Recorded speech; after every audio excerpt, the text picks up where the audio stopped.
আসসালামু আলাইকুম। আজ আমি আপনাদেরকে তৈরি করে দেখাবো ভীষণ পছন্দের একটা ডেজার্ট, কাস্টার্ড। এই রেসিপিটি তৈরি করা খুবই সহজ, খেতে ভীষণ মজার, অল্প সময়ের মধ্যে তৈরি করে নেওয়া যায়। তো চলুন দেখে নেই পুরো রেসিপিটি। কাস্টার্ড তৈরি করার জন্য লাগবে আমাদের কাস্টার্ড পাউডার। তো আমি এখানে কাস্টার্ড পাউডার নিয়ে এসেছি। তো যে কোনো শপে, মুদির শপে পাওয়া যাবে।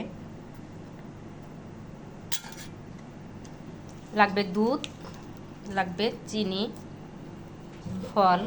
তো এখানে আমি নিয়েছি কলা, আপেল, আঙ্গুর। আপনারা আপনাদের পছন্দ মতো ফল নেবেন। এখানে নিয়েছি আমি 2 কাপ দুধ।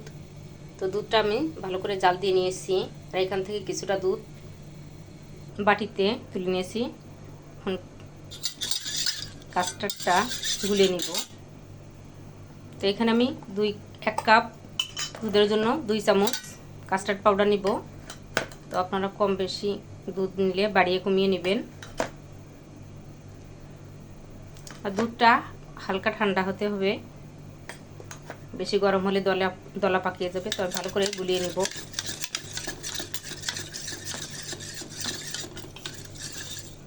তো দুধটা জাল দেওয়া হয়ে গেছে, এখন দিয়ে দিব আমি চিনি। এখানে আমি 1/2 কাপ চিনি নিয়েছি। আর মিষ্টিটা আপনাদের পছন্দ মতো দিবেন। আর যে তোমরা ফল মেশাবো, তো এই জন্য মিষ্টিটা একটু কম দিলে ভালো হয়। তবে 1/2 কাপ চিনি দিয়েছি, আপনাদের স্বাদ মতো আপনারা চিনি দিবেন। দুধটা চিনি দিয়ে ভালো করে জাল দিয়ে নিয়েছি।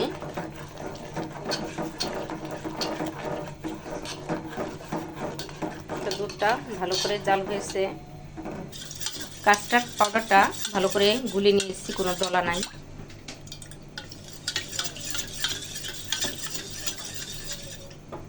এখন আমি কাস্টার্ডটা ঢেলে দিব আর নাড়া দিয়ে নিব, নয়তো দলা পাকিয়ে যাবে। আস্তে আস্তে ঢালতে হবে, নাড়া দিয়ে নিতে হবে।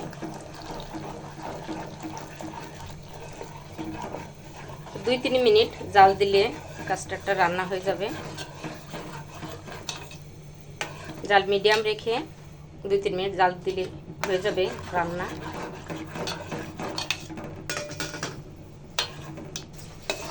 আমার কাস্টার্ডটা রান্না হয়ে গেছে, আর ঠান্ডা হলে আরও ঘন হয়ে যাবে।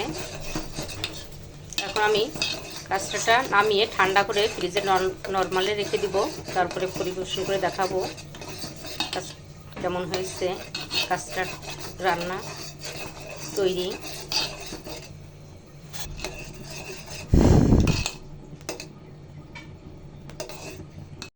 কাস্টার্ডটা রান্না করে ঠান্ডা করে ফ্রিজের নরমালে রেখেছিলাম। ঠান্ডা ঠান্ডা খেতে বেশি ভালো লাগে।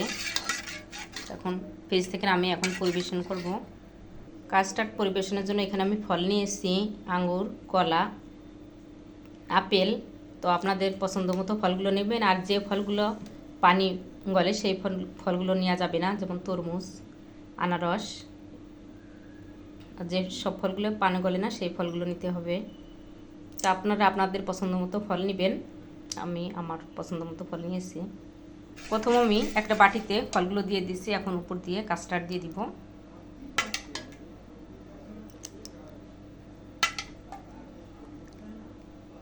কাস্টার্ড দিয়ে উপরে আবার কিছু ফল দিয়ে দিব।